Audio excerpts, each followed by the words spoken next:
Y mientras todos estos eventos que habían comenzado a cambiar la misma estructura de la realidad se sucedían, Farnese prosigue su viaje junto a Serpico a la búsqueda del espadachín negro. Han encontrado un lugar en el que refugiarse de la ventisca y poder pasar la noche, y el fiel servidor de la joven Farnese intenta animarla. Pero ésta, acostumbrada a que le den todo servido, no consigue aún habituarse a este tipo de viaje. Dice tener frío y hambre, y entonces Serpico le sugiere regresar a su hogar. Pero ésta se niega, no ve modo alguno de explicar ante la Santa Sede lo sucedido en Albión, e incluso aunque intentasen decir la verdad sobre lo que vieron, podrían correr el riesgo de acabar siendo ellos mismos acusados. Y con una mirada llena de determinación, proclama que ya no tiene la intención de regresar a su casa. Serpico mira al cielo y rememora aquel día en el que se encontró por primera vez con Farnese. Una noche tal y como esta, el frío, la nieve y el estómago vacío.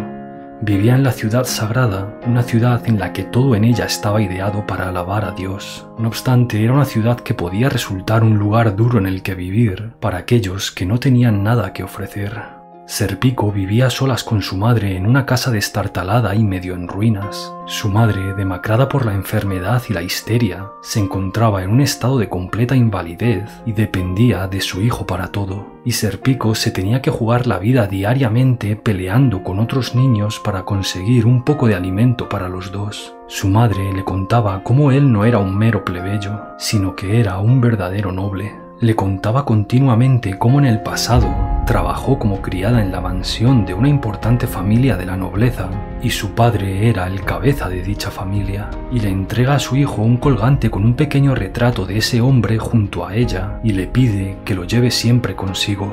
Pero ese orgullo que su madre intentaba introducir de manera forzosa en su corazón, acababa siempre abandonándolo cuando salía al exterior y el resto de muchachos lo vapuleaba de manera diaria. Y poco a poco fue perdiendo todo el entusiasmo de la niñez, sin sentir ni desear nada, hasta que un día tirado en la nieve tras una brutal paliza, sin apenas poder moverse, comenzó incluso a desear que llegase el fin, el eterno descanso, y entonces de repente una voz ordenó que se detuviera la carroza, y ante sus ojos apareció una niña que portaba en sus brazos un conejo de peluche, y Serpico no tuvo ninguna duda, no podía tratarse nada más que de un noble. Este, que apenas podía moverse, la mira y le dice que vaya conejo más extraño que tiene, y Farnese entra en cólera y le pisa a la cabeza. Pero por alguna razón este niño ha captado su atención y ordena a sus sirvientes que lo suban a la carroza y lo lleven a palacio. Ya en sus aposentos, la pequeña Farnese comienza a curar las heridas de Serpico como si de un nuevo juguete se tratase, y de una manera un tanto obsesiva le dice que es ella quien le ha salvado la vida, y a partir de ahora, él será solo de ella.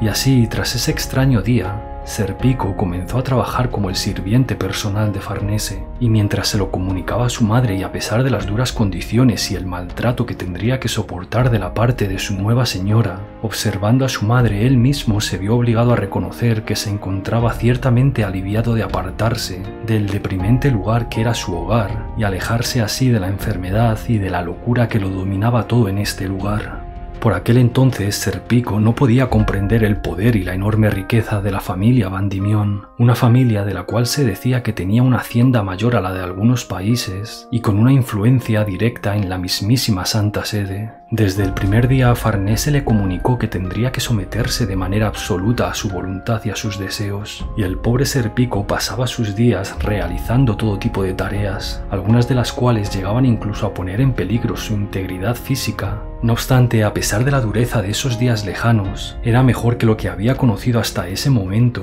y pudo soportarlo con un gran estoicismo. Todo el resto de sirvientes miraba con ojos llenos de temor a la pequeña Farnese, como si se tratase de un terrible tirano, y todo en la mansión giraba de manera absoluta alrededor de ella. Pero Serpico poco a poco fue desarrollando una verdadera empatía por la joven.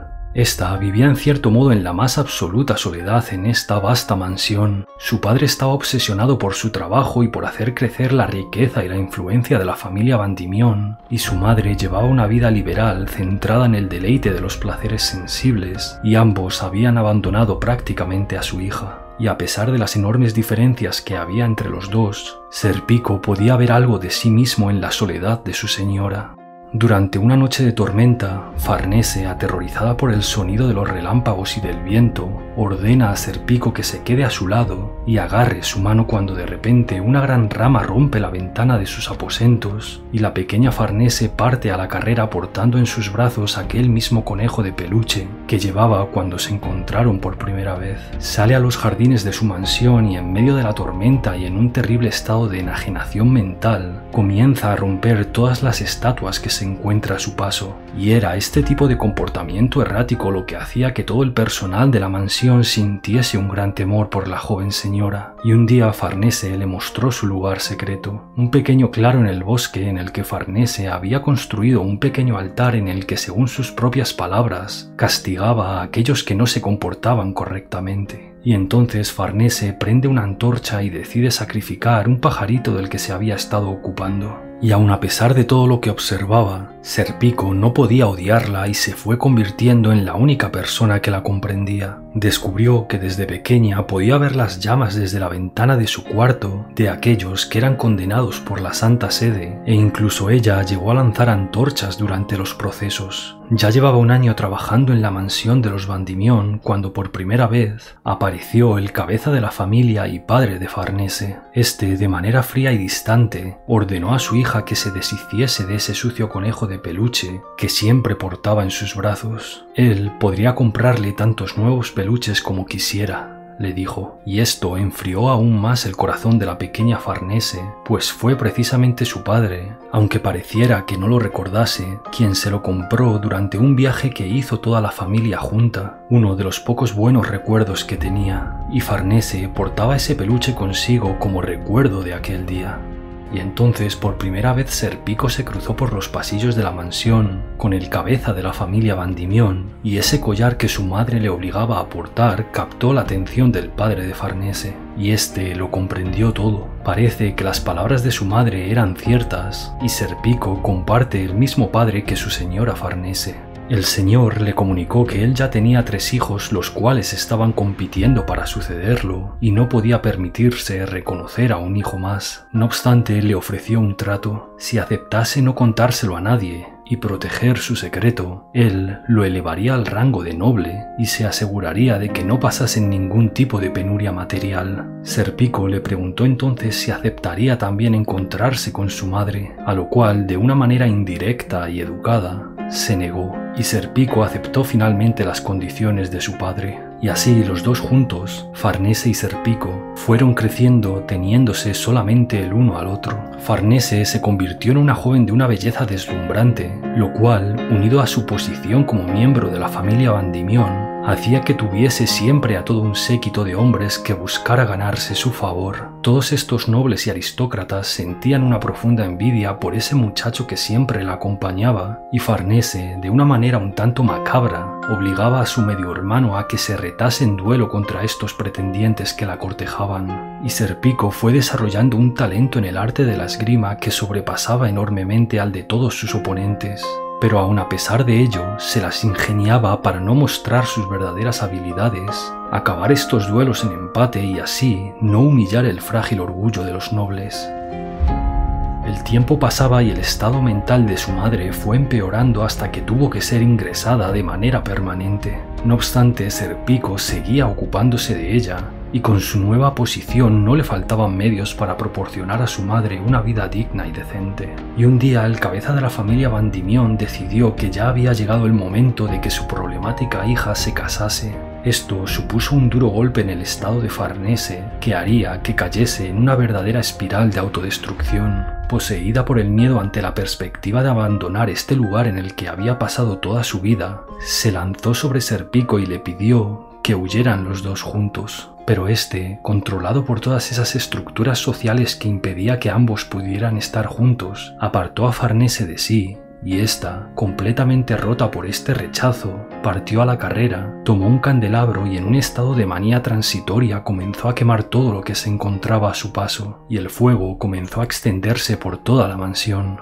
Su padre ya no soportaba más la actitud errática de su hija y decidió enviarla a un monasterio lejos de la civilización junto a Serpico para que éste cuidase de ella. Pero ni aun en esta situación se le permitió a la joven Farnese un descanso. al poco tiempo de llegar al monasterio fue convocada para que se hiciese con el liderazgo de los caballeros de la Santa Cadena de Hierro. Si bien sería verdaderamente el caballero del puente, Azan, quien se ocuparía de todo.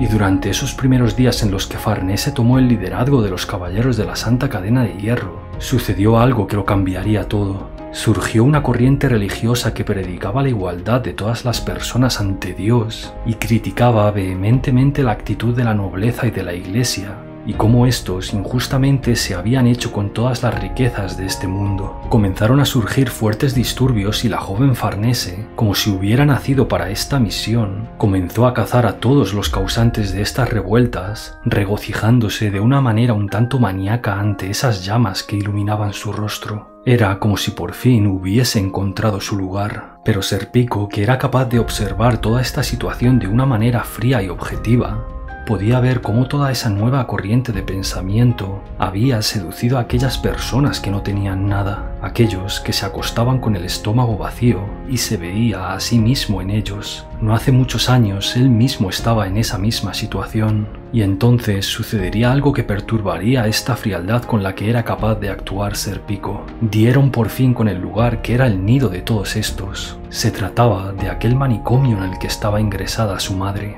y ella se encontraba entre los capturados. Los miembros de la Santa Sede oyen al joven Serpico pronunciar la palabra madre al contemplar a esa señora y comienzan a interrogarlo. ¿Acaso ha pronunciado la palabra madre?, le preguntan, y Farnese, que lo ha oído todo, interviene para intentar protegerlo. Y su madre, al verlo, parece confundirlo con aquel hombre al que amó, el padre de Farnese, y le pregunta si su hijo lo está sirviendo dignamente. Y Serpico comienza a ser atormentado por sus propios pensamientos. Se pregunta si acaso es su culpa que todo esto haya acabado así. Quizás fue porque él la abandonó, pero aún más lo atormenta el hecho de que él mismo llegó a sentir un fuerte resentimiento por su madre, por esas cadenas que sentía al tener que ocuparse de ella constantemente, por llegar a tener ciertos deseos macabros para obtener por fin esa ansiada libertad. Y entonces los roles se tornan y Farnese, que lo ha comprendido todo, se acerca portando una antorcha en llamas y llorando le pide que demuestre que esa mujer no es su madre. Esta vez sería ella quien lo salvase y le recuerda aquella lejana promesa. Ella es y será su ama. Y ya han pasado 3 inviernos desde aquel día, y parece que aquello que parecía imposible, alejarse de aquella ciudad en la que ninguno de ellos conseguía ser libre, lo han conseguido. Y el fiel Serpico se dice a sí mismo que es como si Farnese estuviera tratando de derretir la nieve con esa llama que ha encontrado en el espadachín negro.